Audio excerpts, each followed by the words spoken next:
Bonjour, nous allons aborder dans cette nouvelle séquence de vidéos les filtres passifs qui sont des quadripoles linéaires et qui ont comme fonction de sélectionner ou de rejeter des signaux en fonction de leur fréquence. Le terme passif indique que le filtre ne comporte que des résistances, des condensateurs et des bobines. Le premier filtre qu'on va étudier est le filtre RC. Il s'agit d'un quadripôle constitué d'une résistance en série avec un condensateur.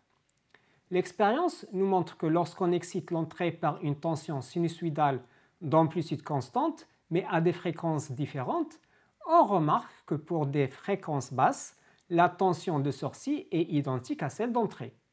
Mais une fois qu'on augmente la fréquence, la tension de sortie commence à diminuer d'amplitude et un déphasage entre les signaux apparaît, jusqu'au point que la tension de sortie devient quasiment nulle et le déphasage atteint 90 degrés. Cela paraît logique puisqu'on sait que le condensateur se comporte en basse fréquence comme un circuit ouvert, FVS prendra la valeur de VE et en haute fréquence, le condensateur est équivalent à un court-circuit et donc la tension VS sera nulle. Cependant, pour comprendre le comportement de ce circuit vis-à-vis des changements de fréquence, il faut étudier en détail son fonctionnement. Dans un premier temps, on va associer à chaque tension sa représentation complexe. Puis on va calculer la fonction de transfert du quadripôle définie par le rapport de la tension de sortie sur la tension d'entrée. On peut l'obtenir en utilisant le diviseur de tension. V sur VE égale à ZC sur ZC plus R. Et en remplaçant ZC par 1 sur JC oméga, puis en simplifiant la formule, nous obtenons T égale à 1 sur 1 plus JRC oméga. En posant oméga 0 égale à 1 sur RC, la fonction de transfert peut alors se mettre sous la forme canonique 1 sur 1 plus J oméga sur oméga 0. La fonction T est complexe. Elle est formée donc d'un module et d'un argument. Le module appelé amplification caractérise l'évolution de l'amplitude en fonction de la fréquence. Et l'argument caractérise l'évolution de la phase en fonction de la fréquence. L'étude des variations de ces deux éléments en fonction de la fréquence permet de connaître le comportement du filtre. Et pour une meilleure visualisation de la variation de l'amplitude sur une large plage de fréquences, les électroniciens préfèrent représenter le module de la fonction de transfert sur une échelle logarithmique appelée le gain en décibels. Il est calculé à l'aide de la formule suivante, 20 log décimal du module de la fonction de transfert. Ces deux fonctions traduisent le comportement fréquentiel du circuit. Pour les tracer, on utilise le diagramme de Bode. C'est une représentation graphique où on trace le gain G en décibels et l'argument en radians en fonction de la fréquence en échelle logarithmique. Un gain en décibels positif correspond à une amplification supérieure à 1, c'est-à-dire l'amplitude du signal de sortie est supérieure à l'amplitude du signal d'entrée. Tandis qu'un gain négatif correspond à Vs max inférieur à Ve max. Et bien sûr, un gain nul signifie que Vs égale à Ve. Pour l'exemple d'un gain de moins 20 décibels, c'est que la tension de sortie est atténuée 10 fois par rapport à la tension d'entrée. Et inversement, un gain de 20 décibels signifie que la sortie est amplifiée 10 fois par rapport à l'entrée. Nous avons l'axe des fréquences qui est décomposé en décades, c'est-à-dire des intervalles où la variable est multipliée par 10. Par exemple, une décade est de 10 Hz à 100 Hz ou de 100 Hz à 1 kHz, etc. La graduation est faite ainsi de 1, 2, 3 jusqu'au 10, puis 20, 30 jusqu'à 100, puis 200, 300, 400 jusqu'à 1 kg, et ainsi de suite.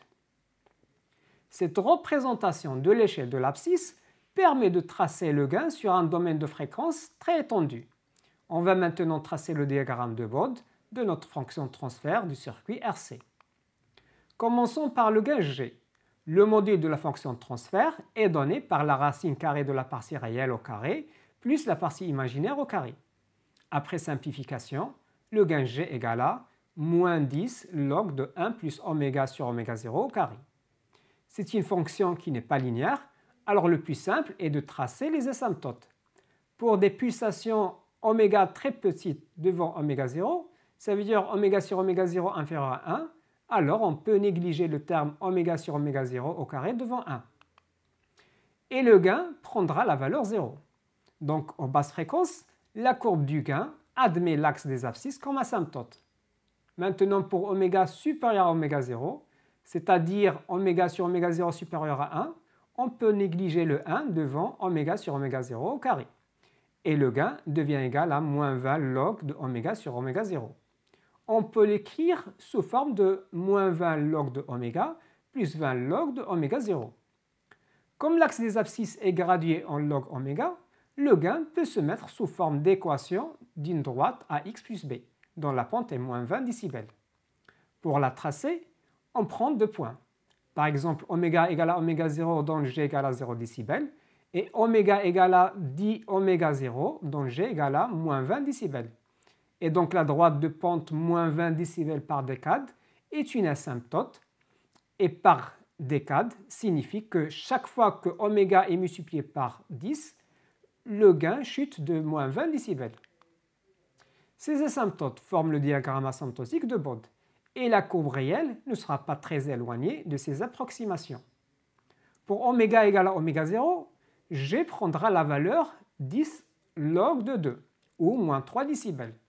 Ainsi, la courbe réelle va passer par ce point particulier appelé la pulsation de coupure, en l'occurrence la fréquence de coupure.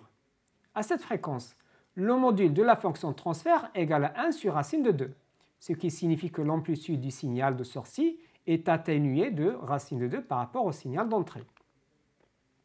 Donc cette fréquence de coupure peut être interprétée comme la limite entre le comportement du filtre en basse fréquence et en haute fréquence. Passons au tracé de la courbe de phase. L'argument est donné par l'arc tangent de la partie imaginaire sur la partie réelle, ce qui donne phi égale à moins l'arc tangente de oméga sur oméga 0. Pour le tracé, on passe aussi par les asymptotes. Lorsque oméga est inférieur à oméga 0, la phase prend la valeur nulle, ce qui signifie que l'axe horizontal est une asymptote. Et pour oméga supérieur à oméga 0, phi est égal à moins pi sur 2, ce qui définit l'asymptote horizontale en haute fréquence qui passe par moins pi demi. Pour oméga égale à oméga 0, la phase égale à moins pi sur 4 et nous traçons la courbe réelle de la phase à partir de ces asymptotes en passant par le point oméga 0 moins pi sur 4. Le diagramme de Bode final, qui est l'association des courbes de gain et de phase, permet de voir d'un seul coup la réponse fréquentielle du filtre. On conclut alors que le circuit RC réalise la fonction d'un filtre passe-bas. La bande de fréquence dans laquelle la tension de sortie égale à la tension d'entrée est appelée bande passante, tandis que l'autre bande est appelée bande atténuée. La vidéo suivante, on passe au circuit CR qui réalise la fonction d'un filtre passe-haut. À bientôt.